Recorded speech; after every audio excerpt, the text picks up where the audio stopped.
Of all the harmful misinformation spread over the past couple of years, one of the most disturbing false narratives was targeted at the Nobel Prize-winning human medicine, ivermectin. What you're about to see will reveal the motive behind the smear campaign against one of the safest and most effective medicines of this era, a medicine that, according to the numerous top scientists I've interviewed this year, could have ended the pandemic before it began.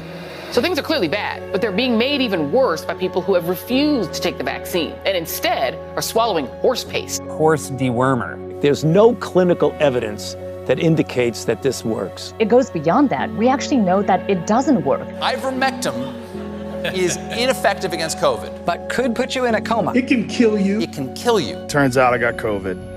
So we immediately threw the kitchen sink at it. All kinds of meds, monoclonal antibodies, ivermectin. One of those drugs he mentioned, ivermectin, is something more often used to deworm horses.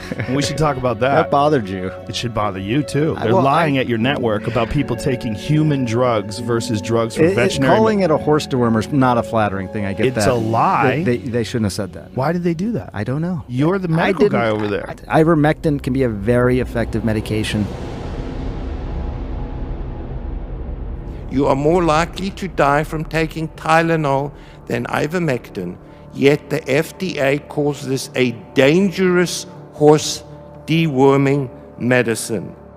What initially led this was an FDA Twitter account that used the term y'all to express denigration of ivermectin as a horse drug. I have horses.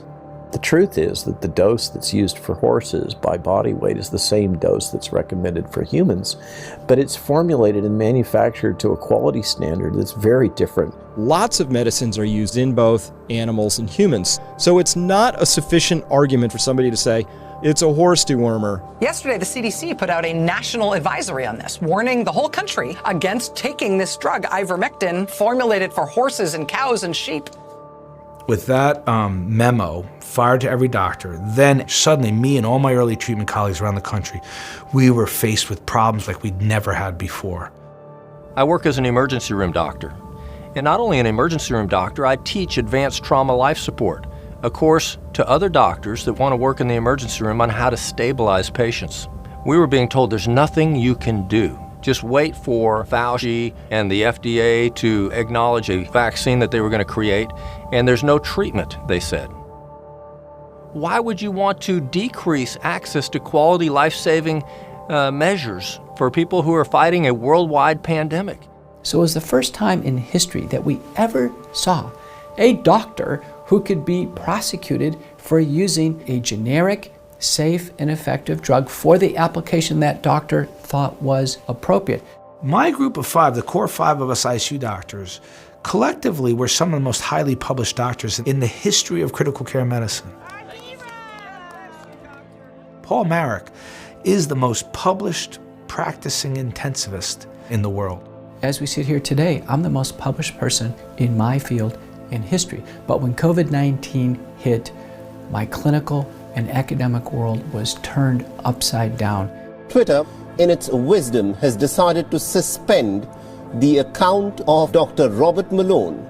Now, Robert Malone happens to be the inventor of the mRNA technology of making vaccines. His Twitter account has been suspended because he was allegedly spreading misinformation on COVID-19 vaccines. Let that sink in. We have made contributions to our field for decades. So when we find ourselves like dismissed, and they'll do that to anyone, you're suddenly fringe.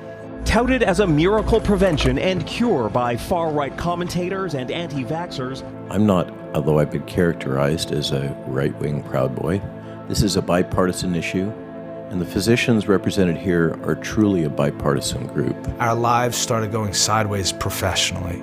Paul started getting numerous complaints against him that he's never had in his career. For the first time in my entire career, I could not be a doctor. I had to stand by idly.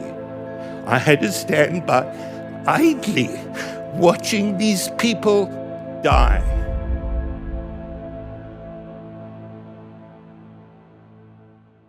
from the FDA, Emergency Use Authorization of Medical Products and Related Authorities. For the FDA to issue an emergency use authorization, there must be no adequate, approved, and available alternative to the candidate product for diagnosing, preventing, or treating the disease or condition. If ivermectin were an effective treatment, the vaccines never would have gotten emergency use authorization in the US. If a viable therapeutic strategy existed for outpatients, then the logic supporting universal vaccination with largely experimental products is no longer supportable. The war on ivermectin is waged by very powerful forces with a lot of money. I mean, public health was built on an obsessive global vaccination policy, which ivermectin would have threatened. We've got Pfizer's third quarter earnings. Revenue, they're projecting to be $98 to $102 billion. Pfizer, BioNTech, and Moderna. Do you know how much profit they made from these shots? $1,000 every second from Wuhan virus vaccines. You're talking about hundreds of billions of dollars and geopolitical implications that would be significantly affected if the people had access to a safe and widely available medicine. This is an incredibly cheap drug. It's off license, it's generic, it can be manufactured in huge amounts in India, remarkably low cost. Merck's patent on ivermectin expired in 1996. In 2021, Merck released a statement claiming that ivermectin was not an effective treatment against COVID-19 and bizarrely claimed, quote, a concerning lack of safety data in the majority of studies. It was plenty safe for Merck to distribute widely when it was still under patent, but now they're claiming the safety record is insufficient. Folks need to understand that just because there is an article out there that asserts that something is false, recognize that those are paid.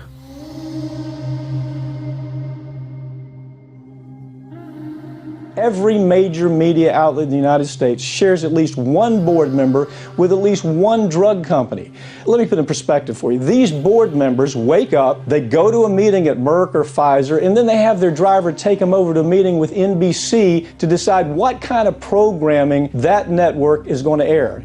They can't be honest and objective about Big Pharma because Big Pharma pays their bills. In fact, one analysis claimed that 9 out of the top 10 drug makers spent more on marketing than they did on research. CNN Tonight.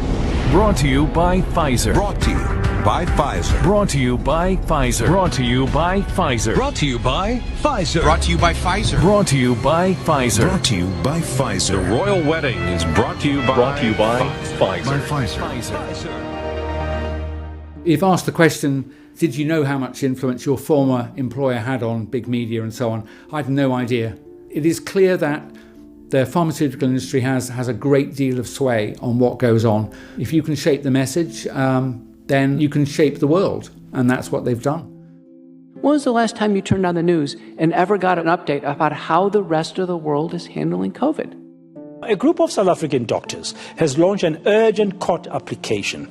They are seeking easier access to ivermectin. Globally, at least 5 countries want to use ivermectin to treat COVID-19, including India and Argentina. There are numerous concrete tests in medical journals around the world that ivermectin does work. The earliest reports we had, one of them we had in Peru, where they got into a good mode of using multi-drug treatment with an ivermectin-based approach, that they were crushing their curves. And the president of the Tokyo Medical Association announced to all doctors during a summer surge that they should use ivermectin in the treatment.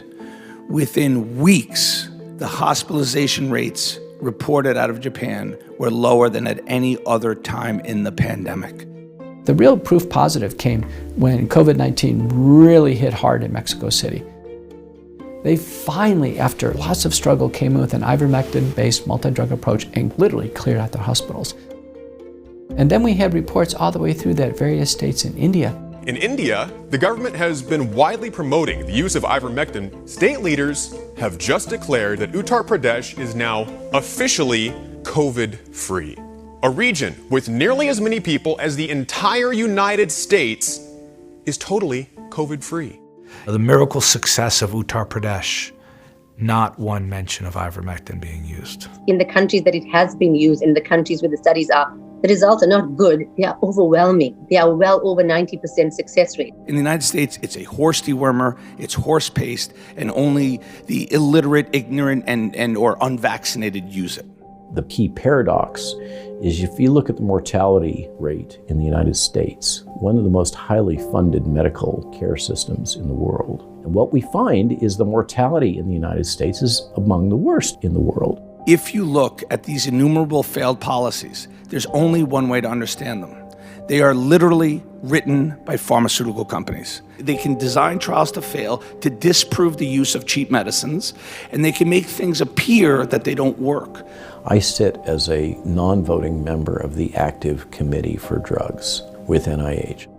I've seen the dynamics of what are going on with all those trials, most of which have failed. Unfortunately, it's eminently possible to manipulate the outcomes of a clinical study. If you want a study to fail, that's dead easy. Now their fourth quote-unquote negative study of ivermectin in a major medical journal, and each time is a media frenzy. There was a systematic review looking at randomized controlled trials that had been done, and they found that there was no benefit for ivermectin in reducing mortality, death to COVID-19, no reduction in symptoms or duration of symptoms for COVID-19, so it does not work. People need to understand that academics have been threatened with losing their position and threatened with getting no further research grants if they speak out against the narrative. Guess why that is? 2/3 of the world's non-commercial biological research is funded by just 3 bodies. The Wellcome Trust in the UK, the NIH, and specifically the NIAID under Tony Fauci, and the Bill and Melinda Gates Foundation. There's this pattern that is consistent with a concerted effort to mislead the public by withholding information using modern technology, media, censorship, really, let's call it what it is, thought control. He could actually control exactly what people think, and that is our job. Yeah. Whenever you have clear-cut evidence that a drug works, you have an ethical obligation to immediately let the people know so that they could have access. What are you telling people is the optimal profile? I want a pill, orally administered, single pill, given for 7 to 10 days, little drug-drug interaction and low toxicity. Give me that and I'll be really happy. Ivermectin has been used safely for decades, has no known drug interactions, won a Nobel Prize for its success treating humans, and is on the WHO's list of the safest, most effective medicines in the entire world. And it showed an 86% effectiveness to prevent people from contracting COVID. Ivermectin has been used over 4 billion times, and it's used for a wide variety of treatments. Ivermectin has been shown to possess different anti-inflammation, antiviral, and anti-tumor properties. Clinical studies abroad suggest it works. All the studies show that it does have a positive effect. That is the thing about ivermectin. It's not good, it's great.